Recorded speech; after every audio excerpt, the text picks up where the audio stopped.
So what are you doing now, Bruce? I am gluing the seam of the sheet of veneer to make it one continuous sheet. Even though this is a very small joint, it's still a joint. This is the way I learned to make sheets of veneer. Glue it and put it back up like that, and we'll let it dry a little bit, then I'll scrape it off. And okay. And then what is this going to go into? this is going to be part of a desk for a very good customer of mine. It's curly maple. And you said it was hard to get exactly the kind of veneer you wanted. Yeah, because I was looking for a veneer. You can see that it has a little bit of an angle to it, so that when the book matches are done, it has this herringbone, is what they call it, effect.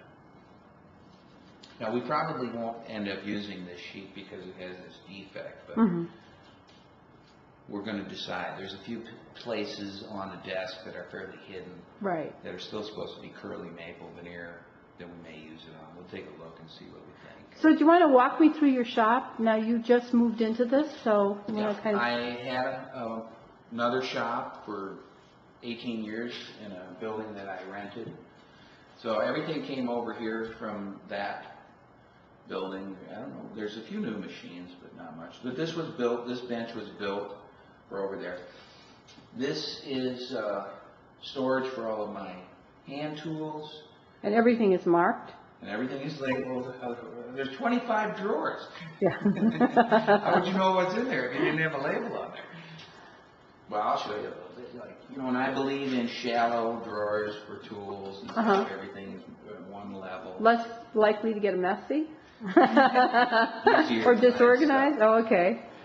My wrenches, you know, things like that. I got electrical tools, plumbing tools, screws. I have screws in boxes that are labeled so I know what they are, and they're all organized by size, going from number 4s in this drawer up to 8s. If I need one, pull it out. Right. Screws.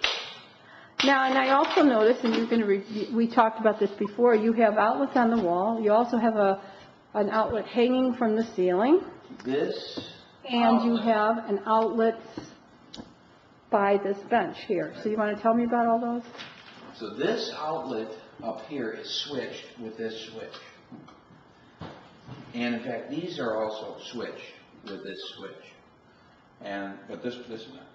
The reason for this is that in all of my 30 years of woodworking, there have been a few occasions where I plug in a tool, a belt sander, a router or something, and I find that for some reason it's turned on. So I did this so that when I take my tool and I will turn the power off, plug it in, then I'll hold the tool and turn this on, and then it's... So you're not accidentally plugging in a live tool. And I'm sure people could say, well, why don't you just look to see if it's turned on or not? Well, this is sometimes you're rushing. Yeah, this is much faster and just safer, and you get into the habit of doing this, and it's fine. Now, you also have a wall of all your different clamps. And then let's walk over here and see what else you have beside your... Ah, there's an employee. Apprentice. Apprentice. I have pretty much the basic tools that a woodworker would have: a router table, spindle sander, jigsaw, drill press, bandsaw. Now, in a lot of these, though, you've adjusted with various attachments or pull-outs or ways of moving it because you do that, and you write for magazines about that. Yeah. Correct? That's correct. And I really like to have nice-looking shop fixtures. Like I was telling you, I still have a few cabinets that were essentially thrown together quickly that my goal is someday to replace them with nice. To have like these beautiful cabinets below here. Yeah. And that one's maple. They're both maple. But different maple. Yes. Came from different trees. But when I designed this the machine here for hinge boring and line boring, I added these extensions Right. because I tried the machine a few times when it wasn't on the base, and I found that it was, when you're holding one person trying to do a big panel, it's very difficult to hold it. Now I've got these extensions on here that pull out, and I can just lay the panel on here, and I don't have to worry about supporting it.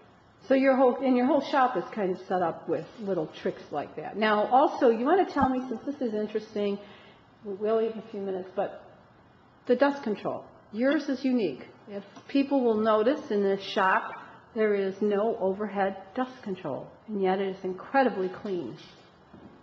So your dust control system is an Oneida, correct? Yeah, a Dust Gorilla, 3 horsepower. And it's attached to your machines via... The main trunk goes down and under the floor. I have a crawl space underneath half of my shop, and in that crawl space is where most of my dust pipes are. Do you want to show me the ones from this saw here as well? Okay, I'm going to open up the...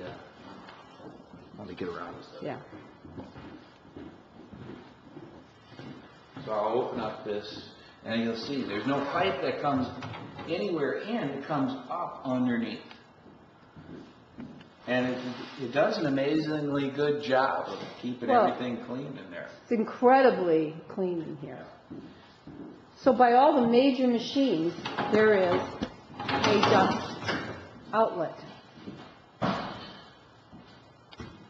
And typically you would see the pipes up in the ceiling, and then pipes coming down to the machines, and this ends up making a very clean look. I just had a port come up out of the floor where I need it. This one here. I can see you've got one right here. This is for when I bring the router table over. That's why they're on mobile bases, and the line boring machine, the hinge boring machine. So wherever you work a machine where you're going to have dust, you can hook it up to these. Right. And I've done this little system of notching these quick release things, because for some reason So it's very fast. They don't want to just stay on by themselves, but that works real nice, and I put that on all of the ports. Very and nice. I have one hose that's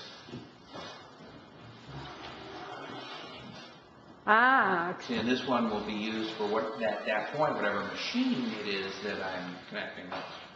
Let me see how that... I see, yes. Good. Thank you. So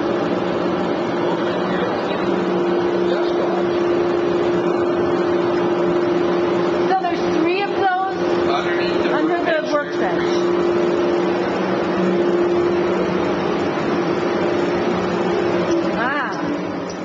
I see. And what I will And do a blast gate. is if we're doing something that's very dusty,